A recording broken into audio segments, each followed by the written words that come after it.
sekta binafsi imeendelea kupata nafasi pana katika kushiriki ukuaji wa uchumi na utoaji wa ajira kwa wananchi. Naomba nitumie nafasi hii kuwapongeza TNCC kwa kushirikiana na ofisi ya mkoa wa Mbeya kwa maandalizi mazuri na usimamizi uliowezesha maonyesho haya kufanyika kwa mafanikio makubwa.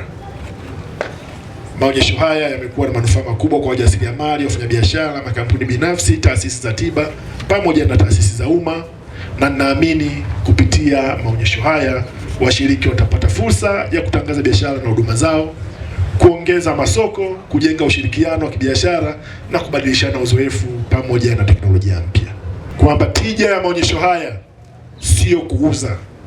Tija ya maonyesho haya ni kuitangazia dunia unazalisha nini. Tija ya maonyesho haya ni kumuunganisha mzalishaji na mnunuzi. Tija ya maonyesho haya ni kumuunganisha mzalishaji, muuzaji na mteja wa mwisho, kwa maana ya muuzaji, msambazaji na mteja wa mwisho. Dhima kuu na dhamira ya maonyesho haya ni kuiambia dunia tumefikia hatua gani katika teknolojia yetu na bunifu zetu. Na haya maonyesho naamini ni mlango ambao utatufungulia dunia.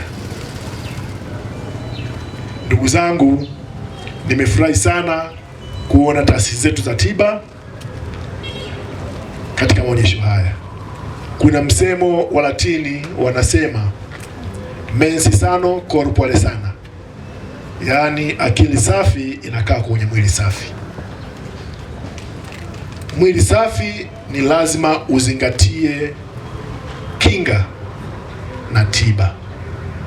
Waswahili ingawa wanasema kinga ni bora kuliko tiba, lakini taifa linalojitambua liangalie kwa uwekezaji wake mkubwa kwenye sekta ya afya.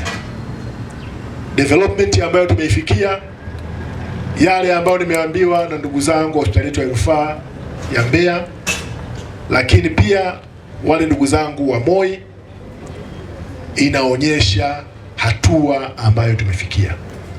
Sehemu kubwa ya maradhi ambayo wanatibu leo, baba zetu hawakupata bahati hiyo ya kutibiwa katika hospitali zetu na wataalamu wetu. Baba zetu na babu zetu hawakupata bahati hiyo. Wale waliopata bahati ya kusafirishwa nje ilikuwa lazima wakatibiwe nje, na wale ambao hawakupata bahati hiyo tulikuwa tumemwachia Mungu. Leo Mungu amesimama pamoja nasi, ametupa taifa ambalo lina viongozi wenye maono na wenye mapenzi mema. Tumeona uwekezaji katika sekta ya afya, sio vifaa tiba tu, lakini pia rasilimali watu.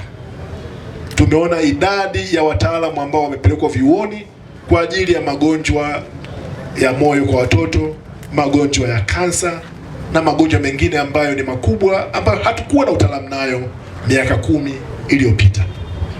Leo tunaweza kutembea kifua mbele kwamba ushiriki wa sekta binafsi, ushiriki wa umma, tunaenda kuwekeza katika sekta ya afya kwa ajili ya kulinda afya ya Mtanzania ili awe na uwezo wa kushiriki katika ujenzi wa taifa lake. Ni katika muktadha huo naomba kuendelea kuhamasisha huduma za kinga na tiba pamoja na kuelimisha wananchi kuhusiana na huduma mbalimbali ambazo zinatolewa na sekta ya afya. Taasisi za umma nazo naomba waendelee kuwekeza kwenye elimu kuhusu huduma ambazo wanazitoa, kusikiliza changamoto za wananchi na kuimarisha mahusiano kati ya serikali na wananchi. Na kimsingi Mtanzania hakutani na serikali mara kwa mara. Mtanzania anakutana na serikali pale ambapo anahitaji huduma. Anapoenda kwenye zahanati akakutana na muuguzi, akakutana na daktari, atakapoenda shambani kwake akakutana na afisa ugani, atakapouza mazao yake kwenye chama cha ushirika anakutana na afisa ushirika. Hapo ndipo anapokutana na serikali.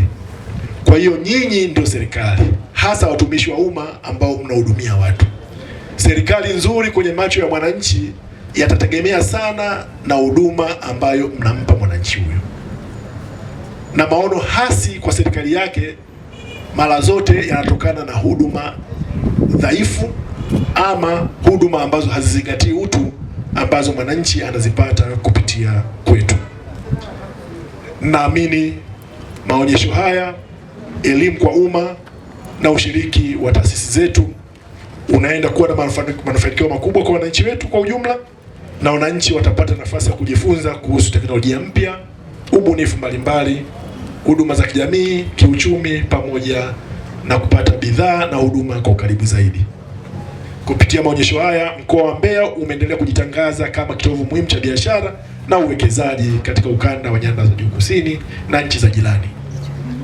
Na naomba niwaambie, serikali yetu chini ya Dr. Samia Suluhu Hassan inaenda kuwa na mkakati mkubwa kwa mikoa ambayo imepakana na nchi za maziwa makuu na nchi za SADC.